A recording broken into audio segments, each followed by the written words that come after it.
सबसे बड़ी बात तो ये है कि आज अगर मैं इंदिरा गांधी का एग्जाम्पल दूं तो बहुत सारे लोग कहेंगे कांग्रेस ही है, कांग्रेस का पिट्ठू है। अरे भाई, जिस व्यक्ति ने, जिस महिला ने काम अच्छा किया, यूनाइटेड नेशन से मुलाकात करे बिना जो अपने राष्ट्र वापस लौट आई हो और उसने ये कहा हो कि हम किसी भी हाल में भारत देश को झुकने नहीं देंगे और हम ऐसी वार्ता का कहीं भी समर्थन नहीं करते, बिना मुलाकात करे वापस आ गई हो, तो उस शेरनी को तो याद किया ही जाएगा। या फिर उस शेरनी की जगह कुछ ऐसे लोग जो उल्टा सीधा कोई किसी के दबाव में फैसले ले लें, तो इस तरीके के गीदड़ लोगों को तो याद नहीं किया जाएगा। नमस्कार, स्वागत है आपका। मेरा नाम है विपिन बेबाक। मेरे साथ मेरे सहयोगी सादाब रिजवी। धन्यवाद साहब। पाकिस्तान के खिलाफ प्रधानमंत्री नरेंद्र मोदी ने सोमवार को जनता को संबोधित किया। इस पर आज 13 मई मंगलवार को कांग्रेस की प्रेस कॉन्फ्रेंस में पार्टी के सीनियर नेता अशोक गहलोत ने निशाना साधा है। अशोक गहलोत ने कहा है कि पीएम ने कल निराश कर दिया, कुछ अच्छी बातें भी कहीं, लेकिन अचानक हुए सीज़ फायर को लेकर देश स्पष्टता चाहता था। अशोक गहलोत ने स्पष्ट किया है कि इसका मतलब यह नहीं है कि हम युद्ध चाहते हैं। भारतीय सेना के पराक्रम की पूरी दुनिया तारीफ कर रही थी। पहलगाम आतंकी हमले से पूरे देश में आक्रोश था। भारतीय सेना ने हमेशा अपनी ताकत दिखाई है, जबकि अमेरिका हमेशा ही दबाव बनाता रहता है। इंदिरा गांधी का जिक्र कर अशोक गहलोत ने कहा है कि 1971 में भारत ने पाकिस्तान का हिस्सा छीनकर नया राष्ट्र बना दिया। रिचर्ड निक्सन उस समय के अमेरिकी राष्ट्रपति थे। दबाव बनाने के बावजूद इंदिरा गांधी झुकी नहीं। अब मोदी सरकार बताए कि डोनाल्ड ट्रंप जो कह रहे हैं उसके पीछे क्या राज है। ट्रंप ने कौन सी ठेकेदारी ले रखी है।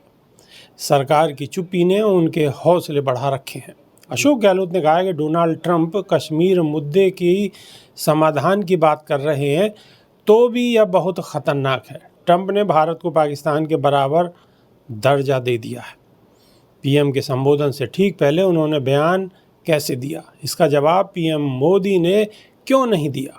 अशोक गहलोत ने मोदी सरकार से सवाल करते हुए कहा है कि हमें पाकिस्तान की ऐसी तैसी कर देनी चाहिए थी ताकि वो आतंकवाद ना फैला सके। सीज़ फायर के बावजूद हमले हो रहे हैं और दुनिया सोच रही है कि कौन घबरा गया, पाकिस्तान। अशोक गहलोत ने एक और सवाल किया है कि देश जानना चाहता है कि मोदी सरकार पर कौन सा आखिर दबाव है। जब ट्रंप का पहला बयान आया तभी सरकार को साफ कर देना चाहिए था कि इस मामले में किसी तीसरे का दखल नहीं होगा। इस डैमेज कंट्रोल में पीएम कल चूक गए। सादाब रिजवी, प्रधानमंत्री कल चूक गए। देश कह रहा है, जनता कह रही है। हालांकि प्रधानमंत्री तो बेबाक जी हमेशा से चूकते चले आ रहे हैं, लेकिन कल की जो उनकी गलती है वो पूरा देश स्वीकार नहीं कर पा रहा है। लोगों को उम्मीद थी कि शायद रात को 8 बजे जैसे प्रधानमंत्री आते हैं और बिल्कुल बेबाकी के साथ फैसले करने की उम्मीद लगा रहे थे लोग, लेकिन बेबाकी के साथ तो कोई फैसला नहीं हुआ। ऊपर से डैमेज कंट्रोल करते नजर आए, वो भी फर्जी तरीके से। जैसे प्रधानमंत्री ने कहा कि हमने पाकिस्तान के आतंकी ठिकानों को ध्वस्त कर दिया, बड़ी अच्छी बात है। फिर कहा कि देखिए पाकिस्तान अब गिड़गिड़ा रहा है और दूसरों के सामने घुटने टेक कर उनसे भीख मांग रहा है पूरे विश्व में जाकर, यानी डोनाल्ड ट्रंप को वो कह रहे थे। और ये बात समझ नहीं आ रही। चलिए ठीक है, पाकिस्तान की हमने कमर तोड़ दी, पाकिस्तान को नेस्त नाबूद कर दिया, उसके आतंकी ठिकाने ख़त्म कर दिए, बहुत अच्छा लगा, दिल को खुशी हुई। लेकिन प्रधानमंत्री की ये बात सुनकर मन में ये शंका हो गई, जब प्रधानमंत्री कह रहे थे कि पाकिस्तान घुटने टेक कर गिड़गिड़ाता फिर रहा है, तो गिड़गिड़ा तो पाकिस्तान रहा था और किसके सामने गिड़गिड़ा रहा था? ट्रंप के सामने। हम मोदी जी की बात को मान लेते हैं थोड़ी देर के लिए कि पाकिस्तान डर की वजह से गिड़गिड़ाता हुआ ट्रंप के पास पहुंचा। ट्रंप ने जो है तुरंत मोदी जी को आदेश कर दिया, तो फिर तुमने आदेश क्यों मान लिया? भाई वो तो गिड़गिड़ाना उसका तो स्वाभाविक था, क्योंकि उसकी कमर टूटने वाली थी, उसे कुत्ते की मौत मरना पड़ता। और पाकिस्तान जैसा देश जिसकी कोई औकात ना हो, जिसकी कोई हैसियत ना हो, वो जाकर विदेशी ताकतों के सामने झुक जाए और वहाँ से हमारे ऊपर दबाव बनवाए। मोदी जी खुद कह रहे हैं कि पाकिस्तान गिड़गिड़ा रहा था और पूरे विश्व में भीख मांग रहा था, उनको भीख मिल गई। चलिए ठीक है, लेकिन आपको क्या मिला? आपने कैसे विदेशी ताकतों की बात मान ली? और ये मैं नहीं कह रहा, मोदी जी खुद कह रहे हैं अपने भाषण के अंदर कि पाकिस्तान को हमने ऐसा कर दिया कि पूरे विश्व में सबके सामने वो मांगता फिरेगा। भारत की एक नीति रही है शादाब रिजवी, कश्मीर मुद्दे पर किसी दूसरे का पक्ष स्वीकार ही नहीं है। सबसे बड़ी बात तो ये है कि आज अगर मैं इंदिरा गांधी का एग्जाम्पल दूं तो बहुत सारे लोग कहेंगे कांग्रेस ही है, कांग्रेस का पिट्ठू है।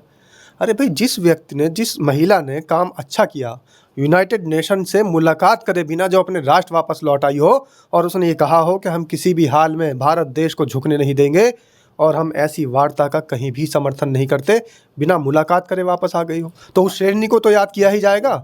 या फिर उस शेरनी की जगह कुछ ऐसे लोग जो उल्टा सीधा कोई किसी के दबाव में फैसले ले लें, तो इस तरीके के गीदड़ लोगों को तो याद नहीं किया जाएगा। बिल्कुल बिल्कुल। शादाब रिजवी, एक आम चर्चा थी प्रधानमंत्री की, अगर उधर से गोली चलेगी तो इधर से गोला चलेगा। और अभी सीज़ फायर के बाद में ये बात बिल्कुल स्पष्ट कही गई थी कि अगर पाकिस्तान की तरफ से कोई भी ऐसी अप्रिय घटना होती है तो उसका मुंहतोड़ जवाब दिया जाएगा। कल रात भी जम्मू कश्मीर के अलग अलग क्षेत्रों में ड्रोन दिखाई दिए हैं और आर्मी ने पलटवार किया है, लेकिन पाकिस्तान की कायराना हरकत लगातार जारी है और उस पर अभी कोई भी बयान सरकार का नहीं आया है। इस पर क्या कहना आपका? देखिए, मोदी जी हमेशा से जुमलेबाजी करते चले आए हैं, हमें उससे कोई आपत्ति नहीं, हम जुमलेबाजी का भी समर्थन करते हैं।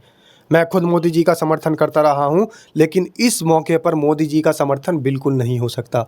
मोदी जी ने पहले जुमले कहे, उन्होंने कहा 15 लाख ला दूंगा, कोई बात नहीं, हमारे देश का मामला है। उन्होंने कहा 2 करोड़ नौकरियां दूंगा, कोई बात नहीं, हमारे देश का आंतरिक मामला है। उन्होंने कहा हर जगह जो है मैं मेट्रो सिटी बना दूंगा और हर हफ्ते एक स्कूल नया खुलवा दूंगा, डिग्री कॉलेज नया खुलवा दूंगा।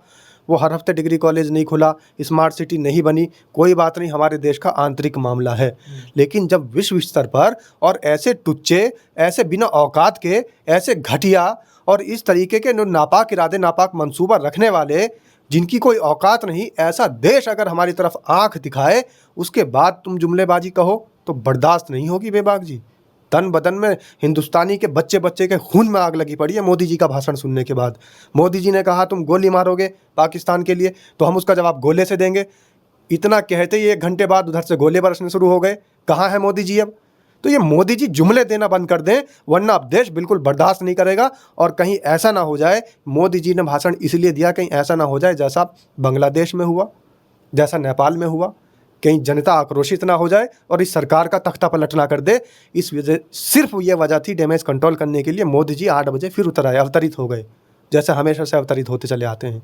तो इसलिए प्रधानमंत्री हैं, पूरा सम्मान है, लेकिन देश का सम्मान पहले है। हमारे लिए देश सर्वोपरि है, हमारे लिए भारतीय जनता पार्टी सर्वोपरि नहीं है, हमारे लिए नरेंद्र मोदी मतलब सीधा पाकिस्तान के लिए कोई बख्शिश नहीं है, किसी भी कीमत पर नहीं है, किसी भी सूरत में नहीं है और देश आक्रोश में है। और प्रधानमंत्री नरेंद्र मोदी से हर कोई सवाल पूछ रहा है। प्रधानमंत्री आए और अपना बहुत सारी बातें कहकर चले गए, लेकिन उन बातों से जनता का पेट भरने वाला नहीं है। जनता पाकिस्तान को एक कड़ा संदेश, एक कड़ा सबक सीख कर देखना चाहती है कि पाकिस्तान को भारतीय सेना मुंह तोड़ जवाब दे और उसी के घर में घुसकर उसको नेस्तनाबूद करे। तो अभी के लिए सिर्फ इतना ही। नई वीडियो में फिर रूबरू होंगे। बहुत बहुत शुक्रिया। नमस्कार।